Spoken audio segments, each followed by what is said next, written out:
పద్మావతి మాటలు ఆకాష్ మనసును బాధపెట్టాయి. ఐశ్వర్య అలా బాధపడుతుంటే ఏం చేయలేక కోపంతో బయటకు వెళ్ళిపోయాడు ఆకాష్. ఐశ్వర్య పద్మావతిని కొంచెం కూడా పట్టించుకోకుండా, డాడీ, మనం మోసపోయాం డాడీ. బాబాయ్ మనకు నమ్మక ద్రోహం చేశాడు. మీరు ఎంతో కష్టపడి ఈ స్థాయికి తీసుకొచ్చిన ఈ కంపెనీని అతను సొంతం చేసుకోవాలనుకుంటున్నాడు అని ఏడుస్తూ చెప్పింది ఐశ్వర్య.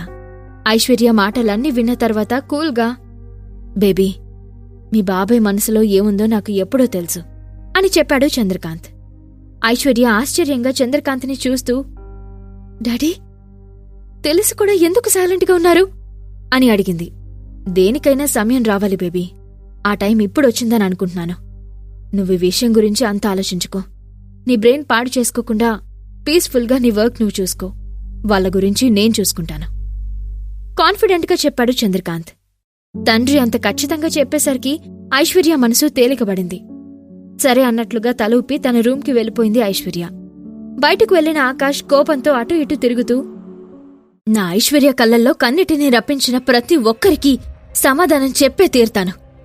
ఈ ఆకాష్ అంటే ఏంటో వాళ్లకు ఖచ్చితంగా తెలిసేలా చేస్తాను అని కసిగా అనుకుంటూ వెంటనే ఫోన్ తీసి శ్రీనివాస్కి ఫోన్ చేశాడు ఆకాష్. ఫస్ట్ టైం ఆకాష్ నుండి తనకి కాల్ రావడంతో ఆశ్చర్యపోతేనే కాల్ లిఫ్ట్ చేశాడు శ్రీనివాస్.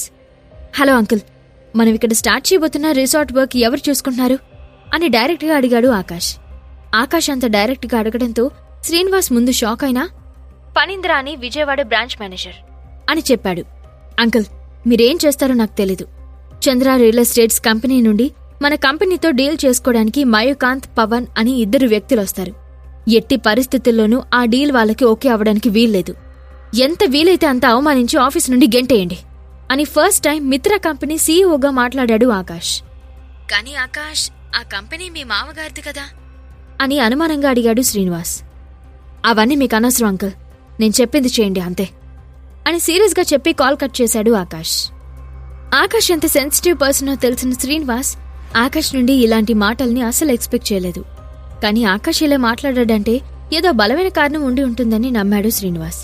వెంటనే ఫణీంద్రకి కాల్ చేసి ఆకాష్ చెప్పిన విషయం చెప్పి, ఇది సీఈఓ ఆర్డర్స్, కేర్ఫుల్గా హ్యాండిల్ చేయమని చెప్పాడు శ్రీనివాస్.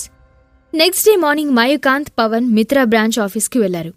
డీల్ ఓకే అవుతుంది అని మయూకాంత్ చాలా నమ్మకంగా ఉన్నాడు. ఎందుకంటే విజయవాడలో చంద్రకాంత్ నెంబర్ 1గా ఉన్నాడు. మిత్రా కంపెనీస్ విజయవాడలో అంత యాక్టివ్గా ఉండకపోవడం వల్ల ఇక్కడ వ్యాపార సామ్రాజ్యాన్ని ఆయనే శాసిస్తున్నాడు. ఆకాష్ ఆదేశాల ప్రకారం ఆఫీస్కి చాలా లేటుగా వెళ్లాడు ఫణీంద్ర.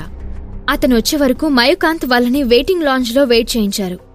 మిత్రా లాంటి పెద్ద సంస్థలతో డీల్ చేసుకోవాలంటే ఈ మాత్రం వెయిటింగ్ తప్పదని అసహనంగా ఉన్న మయూకాంత్, పవన్ ఓపికతో వెయిట్ చేస్తున్నారు.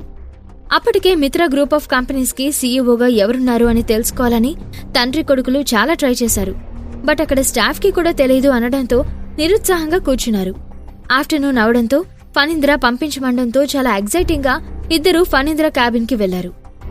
ఫస్ట్ టైం అంత పెద్ద కంపెనీతో డీల్ కోసం డిస్కస్ చేయాల్సి ఉండడంతో కొంచెం నర్వస్గా ఉన్నారు 2. డోర్ దగ్గర నిల్చుని ఆశ్చర్యంగా చూస్తున్న వాళ్ళను చూసి, కమేన్ అన్నాడు ఫణీంద్ర గట్టిగా. 2 లోపలికి వెళ్లారు. మిత్ర group Vijayawada branch general manager అయిన ఫణీంద్ర లోపలికొచ్చిన 2ని గమనించలేదు.